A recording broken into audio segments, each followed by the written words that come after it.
أعوذ بالله من الشيطان الرجيم. بسم الله الرحمن الرحيم. هل ينظرون إلا أن تأتيهم الملائكة أو يأتي ربك أو يأتي بعض آيات ربك يوم يأتي بعض آيات ربك لا ينفع نفسا إيمانها لم تكن آمنت من قبل أو كسبت في إيمانها خيرا قل انتظروا إنا منتظرون إن الذين فرقوا دينهم وكانوا شيعا لست منهم في شيء إنما أمرهم إلى الله ثم ينبئهم بما كانوا يفعلون من جاء بالحسنة فله عشر أمثالها ومن جاء بالسيئة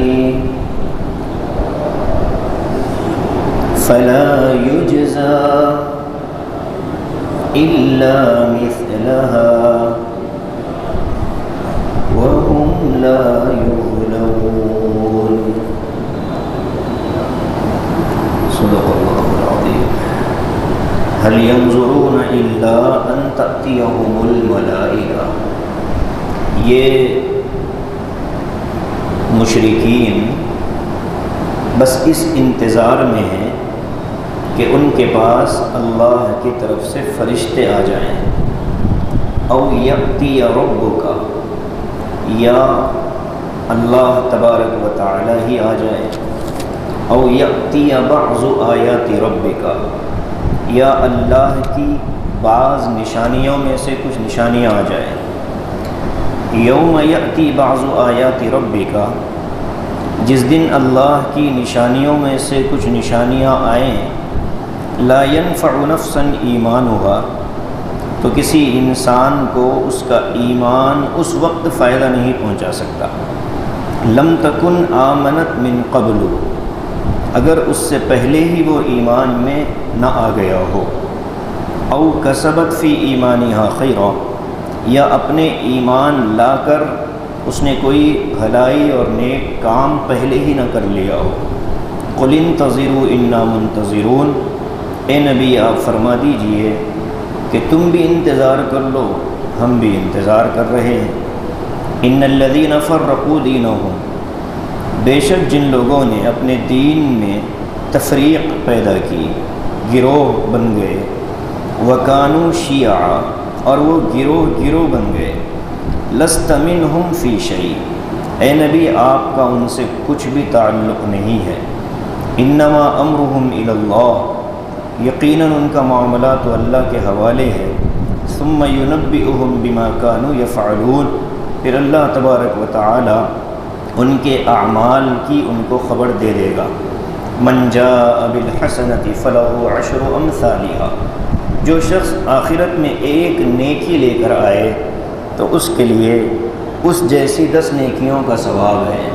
ومن جاء بالسیئۃ، اور جو آدمی ایک گناہ لے کر آئے، فلا یجزا الا مثلھا، تو اس کے بدلے میں بس اتنا ہی گناہ کا عذاب ملے گا۔ وہم لا یظلمون، اور ان لوگوں پر کوئی ظلم نہیں کیا جائے گا۔ یہ 3 آیتیں ہیں سورہ انعام کے اختتامی مرحلے میں ہم پہنچ گئے۔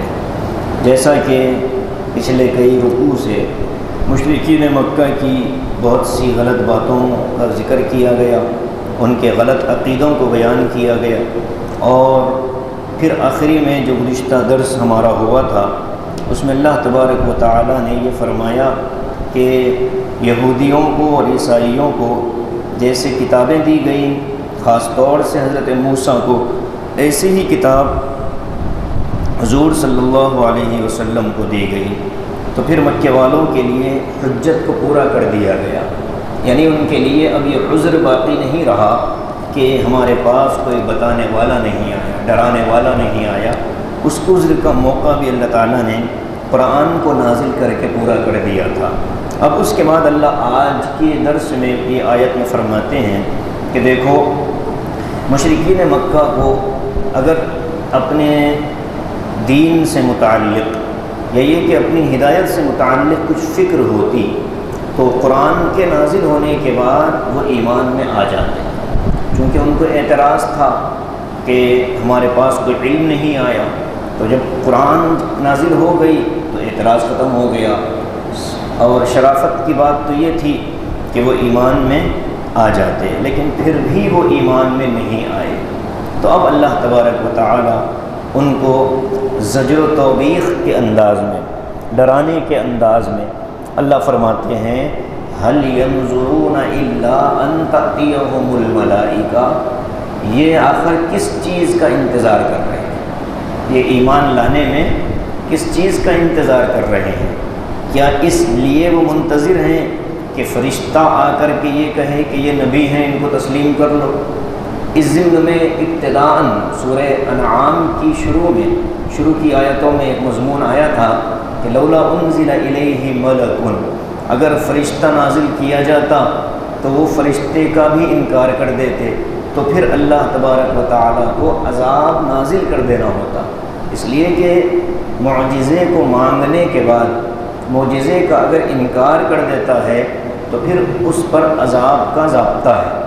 قانون قدرت یہی ہے کہ معجزے کا مطالبہ جب انسان کی طرف سے ہوتا ہے، اللہ تعالیٰ اگر اس مطالبے کو پورا کر دیں تو پھر ضابطۂ خداوندی یہ ہے کہ اس کے باوجود اگر لوگ ایمان میں نہ آئیں تو پھر ان کو ہلاک کر دیا جاتا ہے۔ یہ اللہ کا قانون ہے۔ تو اس لیے اللہ فرماتے ہیں کہ کیا فرشتوں کا انتظار کر رہے ہیں؟ اب یہاں 2 قسم کے فرشتے مراد ہو سکتے ہیں۔ ایک تو وہ جو موت کے وقت انسان کو نظر آتے ہیں، روح نکالنے والے فرشتے، جو ملائکۃ الموت جن کو کہا جاتا ہے، ان کا انتظار کرتے ہیں، یعنی کہ کیا مرو گے، مر کر ہی ایمان میں آؤ گے، یہ ایک انداز ہے۔ دوسرا، کوئی فرشتہ بھیجا جائے۔ دوسرا فرمایا او یأتی ربک، کیا رب ان کے پاس آ کر یہ کہے کہ یہ میرے نبی ہیں، تسلیم کر لو؟ تسلیم کرنے والوں کو ایک آدھ بات کافی ہو جاتی ہے ماننے کے لیے، نہ ماننے والوں کو اللہ بھی اگر بتلا دے تو وہ تسلیم کرنے والے نہیں ہیں۔ تو اس آیت میں اللہ فرماتے ہیں او یأتی ربک، کیا اللہ خود ان کو بتلا دے؟ ایک مطلب ہے اس کا۔ دوسرا مطلب اس جملے کا یہ ہے کہ کیا قیامت کے دن جب حساب کتاب کا وقت ہوگا اور اللہ تبارک و تعالیٰ کے روبرو لوگ کھڑے ہوں گے، اللہ کے روبرو جب لوگ کھڑے ہوں گے، وجاء ربک والملک صفا صفا، جو قرآن میں فرمایا کہ میدان محشر میں اللہ تبارک و تعالیٰ کی تجلی ہوگی، دیدار کریں گے لوگ، اللہ کا غصہ بھی دیکھیں گے۔ تو اللہ پوچھتے ہیں کہ کیا میدان محشر کا انتظار کر رہے ہیں، یا او یأتی بعض آیات ربک، یا پھر اللہ کی کوئی بڑی نشانی کا انتظار کر رہے ہو؟ کیا کس چیز کا انتظار کر رہے ہو؟ کب مانو گے؟ یہ انداز ہے۔ پہلا فرمایا ملائکہ کو دیکھیں، ملائکہ آ جائیں، دوسرے اللہ آ جائیں۔ یہ جو آیت ہے اللہ کا آنا جس میں بیان کیا جا رہا ہے، یہ ذہن میں ہونا چاہیے کہ ہمیں اس آیت کے مضمون پر یقین ہونا کہ اللہ کا آنا تو ہوگا، کیسے آئیں گے اس پر گفتگو کی ہم کو اجازت نہیں ہے۔ کیفیت اللہ جانتے ہیں، کما یلیق بشأنہ، عربی میں مفسرین جملہ لکھتے ہیں اللہ اپنی شان کے مطابق آئے گا، کل یوم ہوا فی شأن، اللہ اپنی شان کے مطابق آئے گا، کیسے آئے گا اللہ جانتا ہے۔ ہمیں اس پر غور و فکر کی، تدبر کی اور گفتگو کی اور عقلی گھوڑے دوڑانے کی اجازت نہیں ہے۔ آگے فرماتے ہیں او یأتی بعض آیات ربک، یا بعض نشانیاں اللہ کی جو آنے والی ہیں وہ آ جائیں۔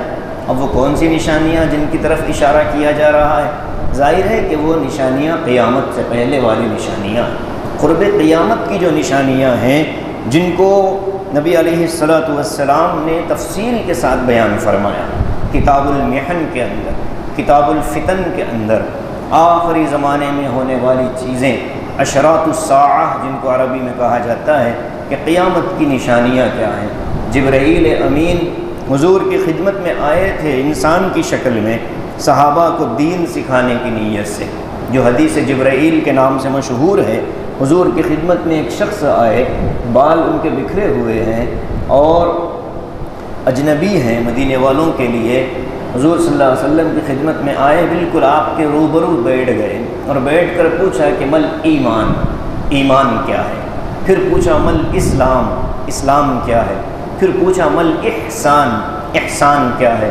تو اللہ کے رسول نے تینوں کے جوابات ارشاد فرمائے۔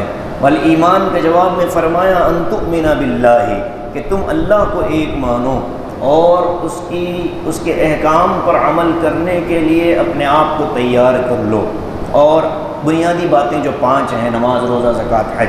اور اس کے بعد پوچھا اسلام کیا ہے؟ تو فرمایا کہ اسلام یہ ہے کہ عملی طور پر تم ان چیزوں پر عمل پیرا ہو جاؤ۔ تیسرے پوچھا احسان کسے کہتے ہیں؟ دیکھیے عربی میں ایک لفظ آتا ہے احسان، اردو میں ایک لفظ آتا ہے احسان۔ احسان کرنا اردو میں کسی کے ساتھ بھلائی کرنے کو کہتے ہیں، کسی کے ساتھ اچھائی کرنے کو احسان کہتے ہیں اردو میں۔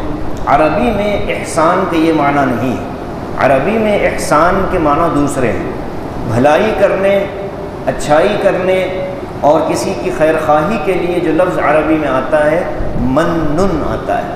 اللہ تبارک و تعالیٰ کی ایک صفت ہے منان، خانہ کعبہ کے غلاف پر جو اللہ کے اسماء لکھے ہوئے ہیں وہ 2 ہیں، یا حنان یا منان، یہ لکھا ہوتا ہے بیت اللہ میں۔ جو کالا غلاف ہے اس غلاف میں جو ریشمی دھاگے سے، کالے دھاگے سے لکھا ہوا ہے، بہت قریب سے وہ چیز نظر آتی ہے، یا حنان یا منان۔ اللہ کی ایک صفت ہے منان، احسان کرنے والا، یہ اردو والا احسان ہے، یہ اردو والا کی ہمدردی، بھلائی ہے۔ قرآن میں فرمایا لقد من اللہ علی المؤمنین، اللہ نے ایمان والوں پر احسان کیا ہے کہ ان کے درمیان میں ایک رسول کو بھیجا۔ تو اردو میں احسان کا جو لفظ ہے، عربی میں اس مفہوم اور مضمون کو بیان کرنے کے لیے منن کا لفظ آتا ہے، اور عربی میں جو احسان ہے اردو میں اس کو بیان کرنے کے لیے کوئی خاص لفظ نہیں ہے۔ اس کو یوں سمجھیے کہ حضور صلی اللہ علیہ وسلم نے فرمایا مل احسان کے جواب میں ان تعبد اللہ کأنک تراہ، کہ تم اللہ کی ایسی عبادت کرو کہ تم اس کو دیکھ رہے ہو۔ فإن لم تكن تراہ فإنہ یراک، اور اگر تم یہ تصور نہیں پیدا کر سکتے کہ میں اللہ کو دیکھ رہا ہوں تو پھر یہ ذہن میں بٹھا لو کہ اللہ تمہیں دیکھ رہا ہے۔ گویا کہ عبادتوں میں اخلاص، عبادتوں میں خشوع اور خضوع، نیک کام کرتے ہوئے دل کا قبلہ اللہ کی طرف ہو، اس کو عربی میں احسان کہا جاتا ہے۔ تو یہ 3 سوال انہوں نے کیے، حضور نے جواب دے دیے۔ چوتھا سوال کیا کہ قیامت کب آئے گی؟ تو حضور نے فرمایا مل مسئول عنہا بأعلم من السائل، فرمایا کہ پوچھنے والے سے زیادہ جس سے پوچھا جا رہا ہے اسے بھی علم نہیں ہے۔ تو پھر انہوں نے پوچھا وما ہی اشراطها، اچھا اس کی کچھ علامات بتلا دیجئے۔ تو حضور نے فرمایا ان تلد الامۃ ربتها، ایک علامت تو یہ ہے کہ اولاد ماں باپ پر حکم چلائے گی، اور عربی میں تعبیر یہ ہے کہ لونڈی یعنی باندی اپنی مالکہ کو جنے گی، بیٹی مالکہ جیسی زندگی گزارے گی اور ماں کو اپنی خادمہ سمجھے گی، اولاد ماں باپ کو اپنا خادم سمجھیں گے، ان پر حکم چلائیں گے۔ یہ پہلی علامت حضور نے بتلائی کہ ماں باپ کی کوئی بات اولاد سننے کو تیار نہیں، اولاد کی بات ماں باپ سننے پر مجبور ہو جاتے ہیں، یہ قیامت کی نشانیوں میں سے ہے۔ اور اس کے بعد فرمایا وَأَن تَرَى الْحُفَاةَ الْعُرَاةَ رِعَاءَ الشَّاةِ يَتَطَاوَلُونَ فِي الْبُنْيَانِ، فرمایا کہ بالکل ننگے دھڑنگے اور بے حیثیت لوگ، جن کو نہ کپڑے پہننے کا ڈھنگ، نہ ان کی چپل کا کوئی ٹھکانہ، بکریاں چرانے والے ریوڑ، لوگوں کی بکریاں چلانے والے اور لوگوں کی جانوروں کی دیکھ بھال کرنے والے لوگ بڑی بڑی عمارتیں بنا کر اس پر فخر کریں گے، بڑی بڑی عمارتیں بنا کر اس پر فخر کریں گے۔ یہ بھی ایک علامت ہے قیامت کی کہ مال کی وسعت ہوگی، اور انتہائی درجے کے ایسے لوگ جن کا دنیاوی اعتبار سے کوئی بڑا پیشہ نہیں ہوتا، کوئی معزز نام نہیں ہوتا، لیکن بڑی بڑی عمارتوں میں وہ زندگی بسر کریں گے۔ یہ بھی علامات قیامت میں سے ہے اس حدیث کے اندر۔ تو اللہ کے رسول نے بہت سی چیزیں اس میں اور ارشاد فرمائی، اور اس طریقے کی جتنی روایات ہیں محدثین کرام نے ان کو اپنی کتابوں میں مستقل عنوان دے کر کے جمع کیا کہ قیامت سے پہلے کون کون سی علامتیں آئیں گی۔ ایک حدیث میں حضور نے ایک ساتھ 10 نشانیاں بیان فرمائی، ایک حدیث میں حضور نے ایک ساتھ 15 نشانیاں بیان فرمائی۔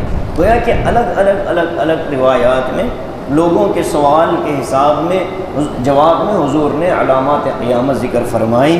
ان میں کچھ علامات وہ ہیں جو چھوٹی ہیں، کچھ علامات وہ ہیں جو بڑی ہیں، جن کو کہا جاتا ہے کہ علامات صغرا اور علامات کبرا، چھوٹی نشانیاں بڑی نشانیاں۔ چھوٹی نشانیاں یہی جو میں نے ابھی بیان کی کہ ماں باپ کی ناقدری ہوگی، اور بھی ایک روایت میں ہے کہ دوستوں کا احترام کیا جائے گا اور ماں باپ کو دور کر دیا جائے گا، دوستوں سے قریب ہو جائیں گے۔ اور فرمایا کہ اللہ تبارک و تعالیٰ کے مسجدوں میں آوازیں بلند ہوں گی، دنیاوی اعتبار سے شور شرابہ مسجد میں بڑھ جائے گا، مسجدوں میں آوازیں بلند ہوں گی، نشہ عام ہو جائے گا، شراب پیا جائے گا، نشہ انتہائی درجے کا عام کر دیا جائے گا، گانے بجانے کے آلات عام ہو جائیں گے، اور نکمے قسم کے لوگ جن کو کوئی دنیاوی تجربہ نہیں ہے، علم کے اعتبار سے بھی صفر، تجربے کے اعتبار سے بھی صفر، اخلاق کے اعتبار سے بھی صفر، ایسے لوگ بڑے بڑے عہدوں پر بٹھا دیے جائیں گے۔ یہ نااہل قسم کے حکمران تیار ہو جائیں گے، اور دین کو جو سیکھا جائے گا دنیا کی نیت سے سیکھا جائے گا، دین کا علم دنیا کی نیت سے حاصل کیا جائے گا، امانت میں خیانت کی جائے گی۔ بہت سی نشانیاں حضور نے بیان فرمائی۔ بڑی بڑی جو نشانیاں ہیں وہ قیامت سے بالکل قریب میں آئیں گی، جیسے حضرت مہدی علیہ الرضوان کا ظاہر ہونا، دجال کا نکلنا، اور حضرت عیسیٰ علی نبینا وعلیہ الصلاۃ والسلام کا آسمان سے نازل ہونا، اور اس کے بعد یأجوج و مأجوج کا آنا، اور پھر دابۃ الارض کا زمین سے نکلنا، اور دھوئیں کا آنا، زمین کی مختلف جگہوں پر اللہ تعالیٰ کی طرف سے زمین کو دھسا دیا جانا، اور پھر وہ الملحمۃ الکبریٰ، ایک بڑی جنگ ہوگی مسلمانوں اور عیسائیوں کے درمیان میں، اس کا پیش آنا، اور پھر آخری جو نشانیاں ہیں اس میں سورج کا مغرب سے طلوع ہو جانا۔ اس آیت کے اندر کون سی نشانی مراد ہے؟ تو حضرات صحابہ مفسرین فرماتے ہیں، حضرت عبداللہ ابن عباس رضی اللہ تعالیٰ عنہ فرماتے ہیں کہ یہاں مراد سورج کا مغرب سے طلوع ہونا ہے، یعنی کہ جب وہ نشانی ظاہر ہو جائے گی کہ سورج مغرب سے طلوع ہو جائے، یا انسان کو موت کا وقت آ جائے اور موت کے فرشتوں کو وہ دیکھنے لگ جائے۔ یہ منظر، یہ دو ایسے اوقات ہیں کہ ان دو اوقات میں اگر کوئی کافر ایمان میں آنا چاہے تو اس کا ایمان معتبر نہیں، ایسے ہی اگر کوئی مومن تو تھا، گناہ گار تھا، توبہ کر کے ایک نئی زندگی شروع کرنا چاہتا ہے تو اس کی توبہ بھی معتبر نہیں۔ جیسے ہم سورہ نساء میں پڑھ کر آئے ہیں، وَلَيْسَتِ التَّوْبَةُ لِلَّذِينَ يَعْمَلُونَ السَّيِّئَاتِ حَتَّى إِذَا حَضَرَ أَحَدَهُمُ الْمَوْتُ قال انی تبت الآن ولا الذین یموتون وهم کفار۔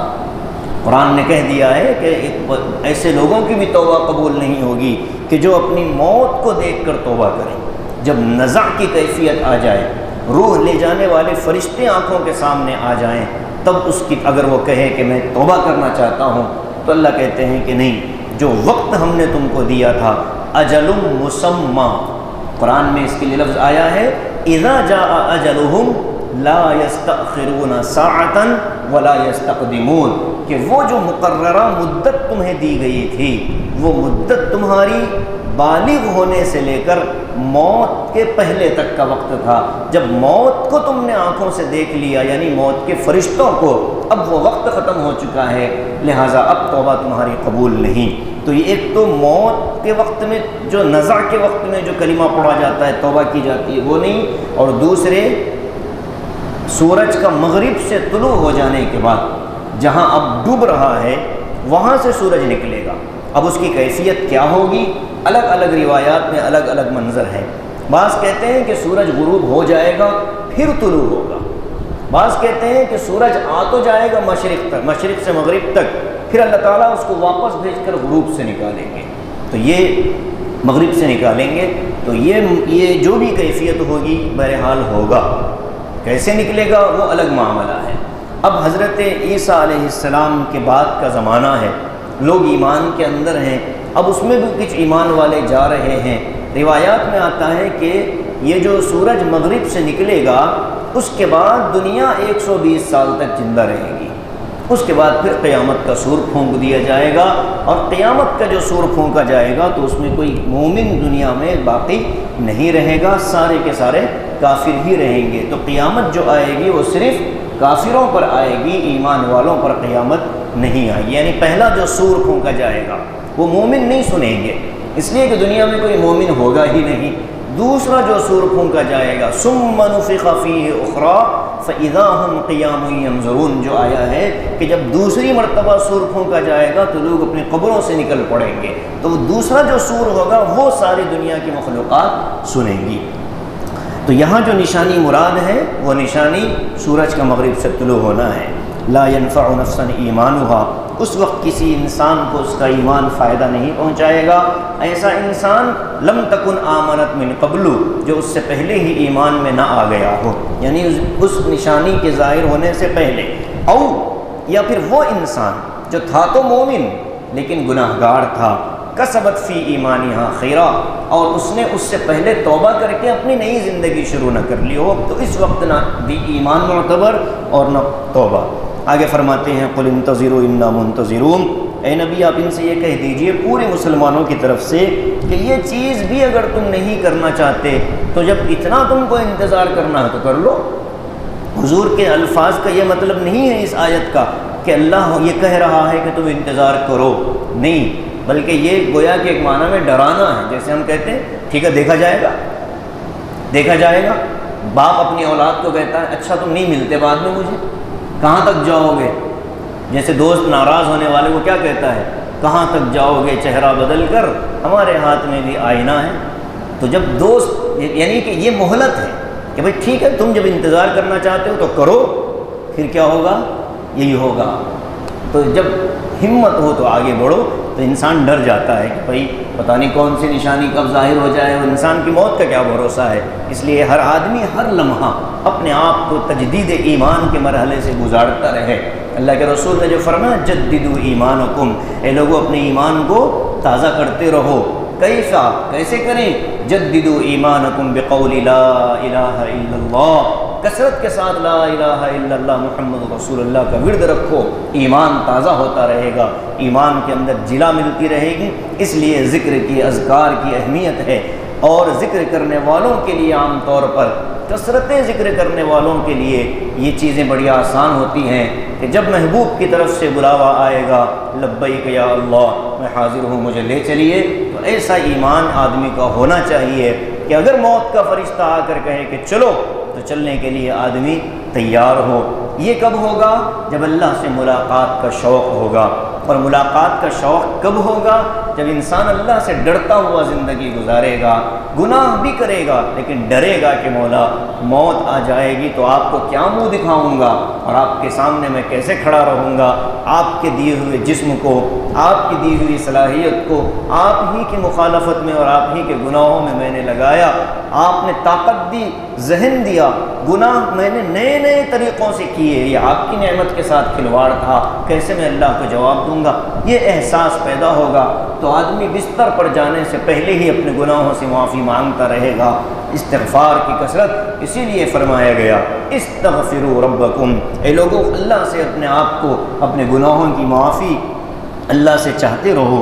حضور صلی اللہ علیہ وسلم کے بارے میں آتا ہے، حضور فرماتے ہیں کہ کثرت کے ساتھ استغفار کا مطلب یہ ہوتا ہے کہ میں خود، حضور اپنے بارے میں فرماتے ہیں کہ 70 سے زائد مرتبہ روزانہ استغفار کرتا ہوں، جبکہ آپ کو ضرورت نہیں ہے، بس امت کو تعلیم دینے کی نیت سے کہ میں جب کر رہا ہوں تو تم کو کتنی فکر کرنی چاہیے، یہ تعلیم دینے کی نیت سے۔ اسی لیے مشائخ صبح و شام استغفار کا معمول دیتے ہیں کہ تم کو فجر بعد بھی استغفار کرنا ہے، عصر بعد بھی استغفار کرنا ہے۔ یہ مراحل وہ ہوتے ہیں کہ جب ملائکہ دنیا اپنی ڈیوٹیاں تبدیل کرنے والے ہوتے ہیں تو ہمارے نامہ اعمال میں استغفار کی کثرت ہو، توبہ اللہ روزانہ آدمی کرتا رہے، روزانہ 2 رکعت صلاۃ التوبہ کا معمول بنایا جائے۔ اے اللہ بہت گناہ ہو رہے ہیں، مجھے معاف فرمائیے۔ جب انسان توبہ کرتا رہے گا، اللہ کے رسول فرماتے ہیں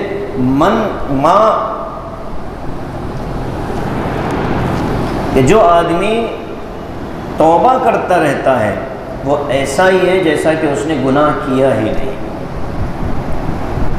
ما اصر من استغفر، جو آدمی استغفار کرتا ہے اس سے روزانہ ایک ہی گناہ سرزد ہو رہا ہے، روزانہ وہ گناہ وہی کر رہا ہے، پھر بھی اللہ سے معافی مانگ رہا ہے۔ ایسا نہیں کہ بھائی گناہ چھوڑنا چاہتا ہوں چھوڑتا ہی نہیں لہذا اب معافی مانگنا بھی چھوڑ دو، یہ غلط ہے۔ آدمی کوشش بھی کرے اور معافی بھی اللہ سے مانگتا رہے، ایک وقت آئے گا اللہ تعالیٰ ایک لمحے کے اندر دل کی دنیا پلٹ دے گا۔ عادی شرابی، عادی زانی، 24 گھنٹے نشے میں رہنے والوں کو بس اللہ سے جب اس کا تعلق بنا تو اللہ پاک نے ایک لمحے کے اندر اس کو ولایت کے اعلیٰ مقام پر پہنچایا۔ ایسی تاریخی حقیقت ہے۔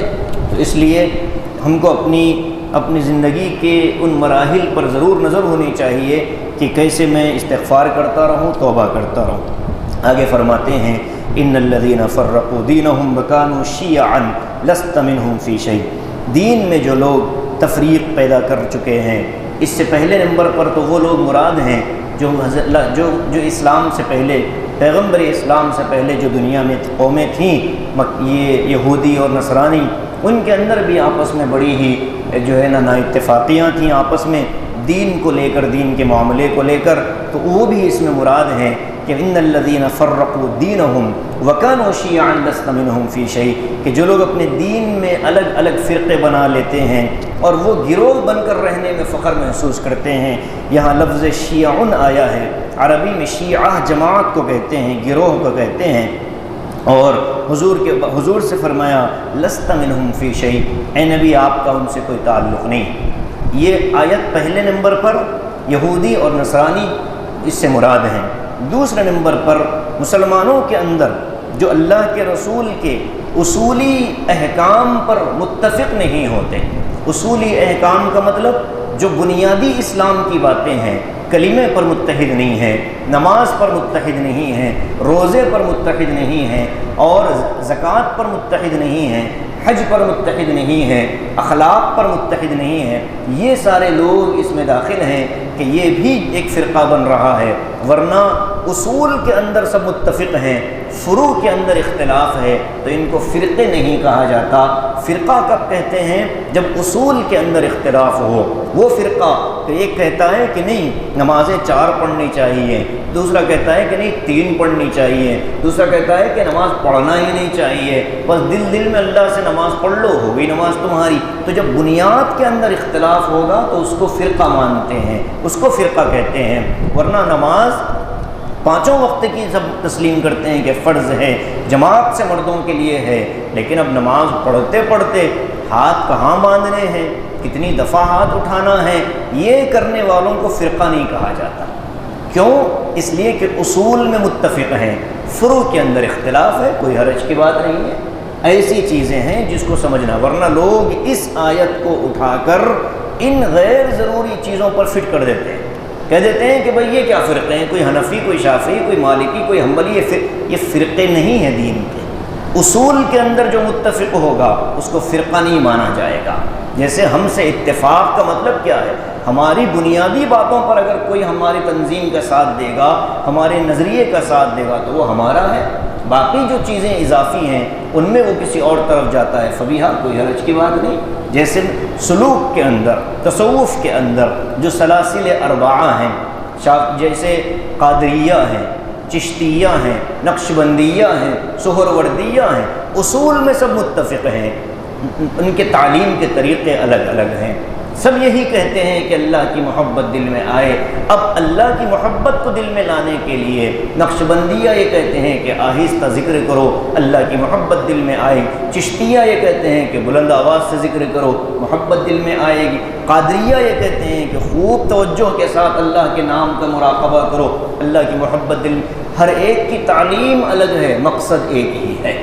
ایسے ہی ان چاروں مسالک کے اندر جو فقہ کے مسالک ہیں، ان کے اندر بھی مقصد ایک ہی ہے کہ ہم دین حق پر چلیں، طریقہ کار کے اندر فرق ہے۔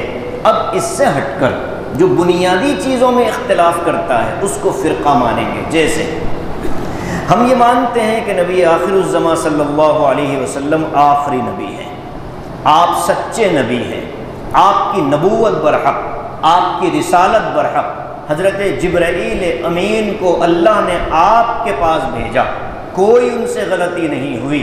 حضرت جبرائیل کو غلط ثابت کرنے والے فرقہ ہیں، جبرائیل کے بارے میں یہ الزام لگانے والے کہ یہ کسی اور کے پاس جانے والے تھے، غلطی سے محمد کے پاس، یہ فرقہ ہیں۔ اور ایسے ہی نبی پاک صلی اللہ علیہ وسلم کو آخری نبی نہ ماننے والا یہ فرقہ ہے۔ اور حضور سے اللہ یہ کہتے ہیں لست منہم فی شیء، آپ کا ان سے کوئی تعلق نہیں، وہ بھلے آپ کے نام کے نعرے لگاتے ہو، بھلے آپ کے نام کا وہ جو ہے وہ آپ کے نام کی تسبیح پڑھتے ہوں، لست منہم فی شیء، جو بنیادوں سے آپ کی بنیادوں سے متفق نہیں ہے وہ آپ کا نہیں ہے۔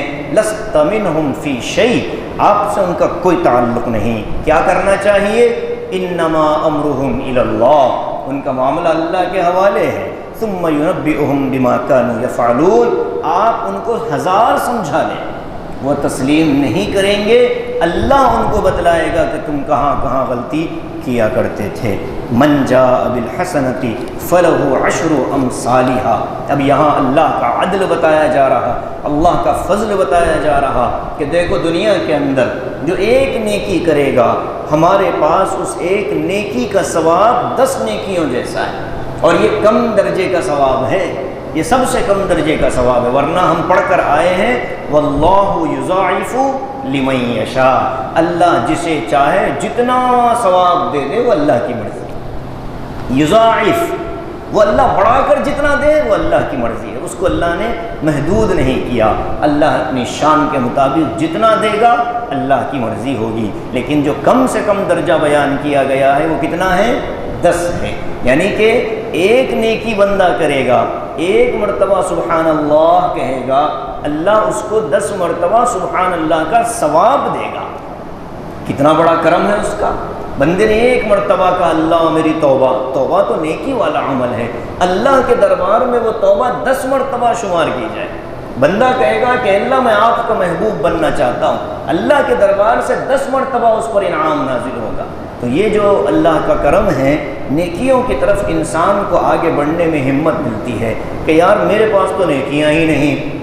آدمی کو ڈرنا تو چاہیے کہ پتہ نہیں نیکیاں کمائی تو تھیں لیکن کسی غلطی کی وجہ سے شاید میری نیکیاں ضائع نہ ہو گئی ہوں، ڈرنا تو چاہیے، مایوس نہیں ہونا چاہیے، نا امید نہیں ہونا چاہیے۔ اللہ سے مایوسی کفر ہے، اللہ سے مایوسی کفر ہے، نا امیدی کفر ہے۔ کوشش بندہ کرتا رہے، اچھی امید اللہ کی ذات سے لگا کر رکھے، اس لیے کہ اللہ نے ضابطہ بیان فرما دیا من جاء بالحسنہ، جو ایک نیکی لائے گا کا مطلب وہ نیکی موت تک باقی رہے۔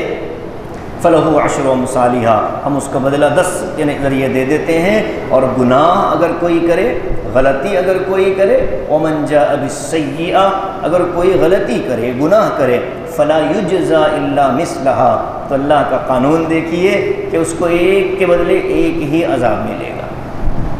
نیکیاں جب کریں گے بندہ تو 10، اور گناہ جب کرے گا تو 1۔ اب ظاہر ہے کہ اس کے باوجود اگر کسی کے گناہ اس کی نیکیوں سے زیادہ ہیں تو اس کا مطلب یہ ہے کہ وہ 10 گناہ کرتا تھا، 1 نیکی کرتا تھا، بلکہ 1 نیکی بھی نہیں کرتا تھا۔ ورنہ تو یہی ہوا نا کہ آدمی 10 گناہ کر کے ایک بار بولے مولا میری توبہ، اللہ کہتے ہیں کہ 10 گناہ کا ثواب 10 تھا، 1 توبہ کا ثواب 10 توبہ، حساب صاف ہو گیا، اس کا اکاؤنٹ اللہ تعالیٰ نے صاف کر۔ اب اس کے باوجود اگر کوئی بندہ اللہ کے دربار میں گناہ زیادہ لے کر جا رہا تو اس کا مطلب یہ ہے کہ اس نے نیکیاں بہت کم کی اور گناہ بہت زیادہ کیے۔ انسان کو کوشش کرنی چاہیے صبح شام نیکی کے کاموں کی طرف، زبان کی نیکی، عمل کی نیکی، اخلاق کی نیکی۔ ہم جہاں زندگی گزارتے ہیں ہم سے لوگوں کو فائدہ پہنچے، جو ہمارے پاس اللہ کی نعمت ہے وہ میری اپنی ذات تک محدود نہ رہے۔ اللہ نے مال دیا ہو امت پر خرچ کیا جائے، علم دیا ہو امت پر خرچ کیا جائے، صلاحیت دی ہو امت پر خرچ کی جائے۔ یہ نہیں کہ میرا مال بس میری تجوری میں محفوظ رہے، کسی کو اس سے ذرہ برابر لینے کی گنجائش نہیں۔ یہ اللہ تبارک و تعالیٰ کو پسند نہیں ہے، اور قرآن میں فرمایا وَمَن یُوقَ شُحَّ نَفْسِهِ فَأُولَٰئِکَ هُمُ الْمُفْلِحُونَ، جس انسان کو اللہ دل کے بخل سے بچا لیتا ہے، کنجوسی سے جس کو اللہ بچا لیتا ہے وہ کامیاب ہو جاتا ہے۔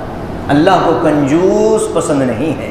ایک حدیث میں آتا ہے کہ وہ عبادت گزار جو کنجوس ہو، بخیل ہو، اللہ کو پسند نہیں، لیکن وہ گناہ گار جو خوب اللہ کے راستے میں خرچ کرنے والا ہو، سخی ہو، اللہ کو پسند ہے۔